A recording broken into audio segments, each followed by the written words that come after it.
Hi friend, welcome to my channel. I wish you the best of luck. Please like and subscribe to my channel for more videos. Green tea is everywhere in Japan, from the tea ceremonies of Kyoto to the bottled green tea found in every vending machine and convenience store around Japan. Most of this green tea is actually grown, harvested, and processed right here in Japan. It is central to the lives of everyone in Japan.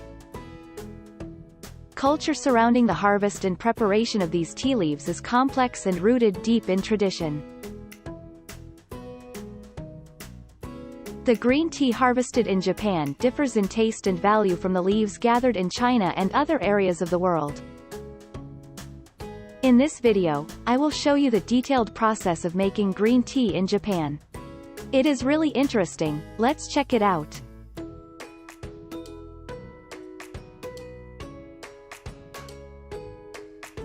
The first step is planting the tree. The soil used for growing tea should be well draining, have good aeration and moisture retention properties, and be of sufficient depth to allow the roots to grow and spread. In here they are using a machine to make the work done quicker. When the tea plant has grown, there will be a watering system to provide water constantly.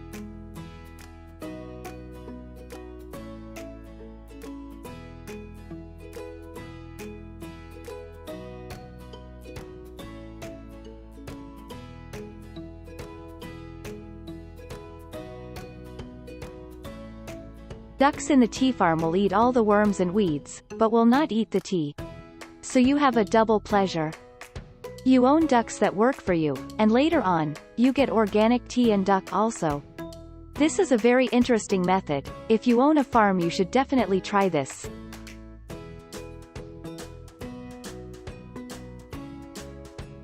Most tea farms in Japan are organic, so they never use chemical fertilizer. Generally, it is said that high-grade and quality gyokuro and matcha need much fertilizer.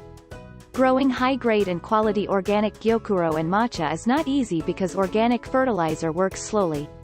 In contrast, chemical fertilizer works quickly and efficiently in about a month, and organic fertilizer works slowly for 3 to 9 months. They also have to remove the grass constantly to make the tea plants grow faster. This work is usually done by machine as there is a lot of grass to remove.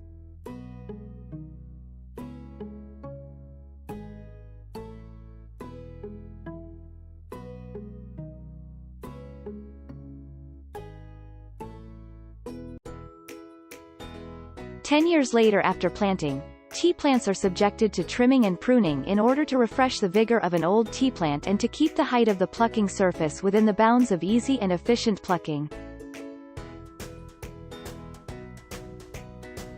Because of the difference in effects between trimming and pruning, these treatments are done in different periods, the former every 2 to 3 years and the latter every 5 years. Farmers realized that the covered tea leaves had a rich umami flavor and much less bitterness than usual tea.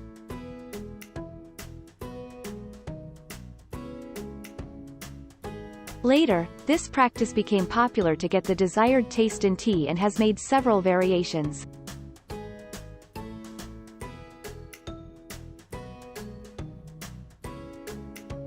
The covering process helped in discovering matcha green tea, which instantly became popular more than other varieties.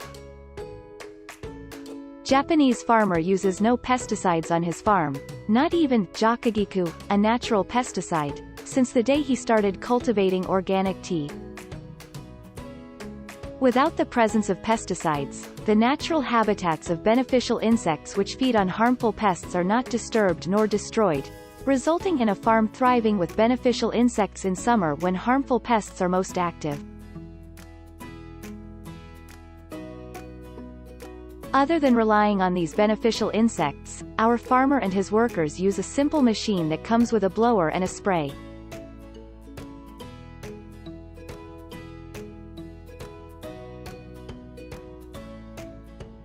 The blower emits a strong gust of wind to blow pests of leaves, and the spray lets off the water at a high pressure simultaneously, eliminating the pests.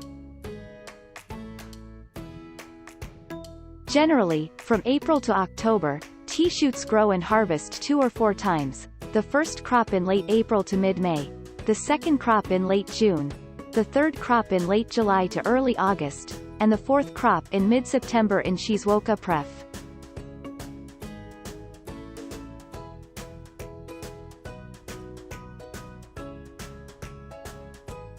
The average yield of the tea field is 8,000 kilograms in the first harvest, 6,000 kilograms in the second harvest, and 4,000 kilograms per hectare in the third harvest.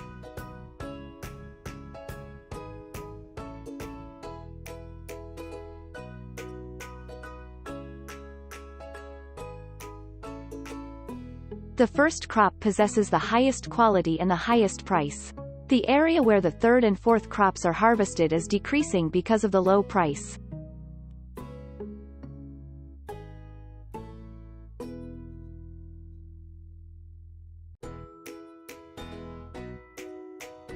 There are 2 ways to harvest tea leaves. They can either pick them by hand or use the machine.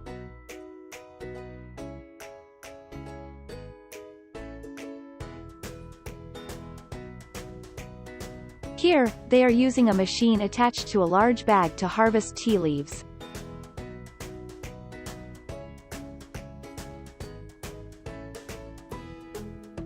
This is another type of harvesting machine.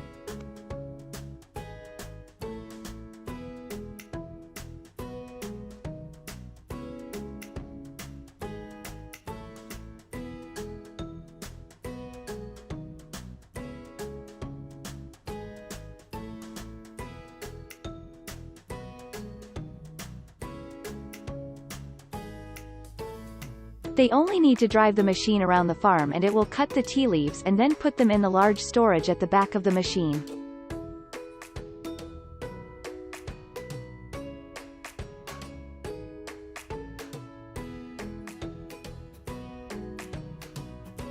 This is a large and high-performance machine that is a riding self-propelled tea harvester. In 1969 Japan, the first riding-type tea harvester was developed.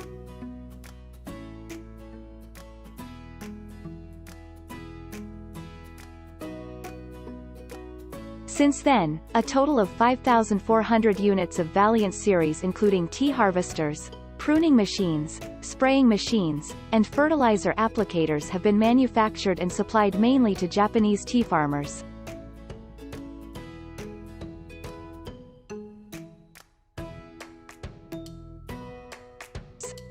Based on many years of experience manufacturing tea harvesters in Japan, the researcher has developed this machine for the usage of the wider field of tea plantation cultivating green tea.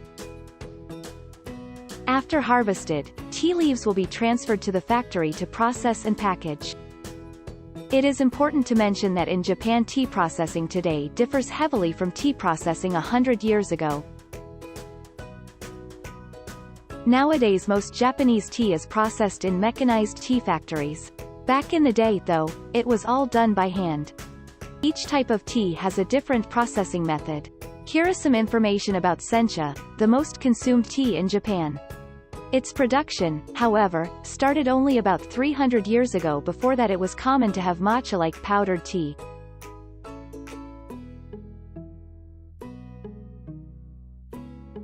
Sencha processing essentially has 3 key steps: steaming, rolling, and drying. Steaming is the shortest but the most important step for Japanese green tea. It usually lasts anywhere between the 30s to 120 seconds and it helps to stop the oxidation inside the tea leaves. The rolling step is the longest, as it takes several hours, usually around 3h. To be fair, it is not a single step, but rather a sequence of several similar steps. Firstly, it starts lightly and helps to dry the extra moisture gained through steaming. Then it gets stronger and stronger to push the inside moisture to the surface of tea leaves.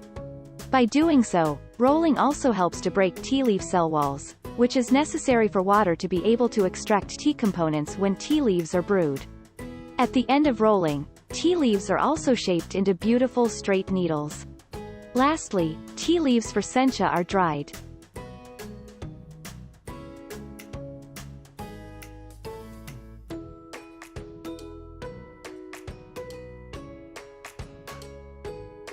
The tea will then be packed in a large bag to export.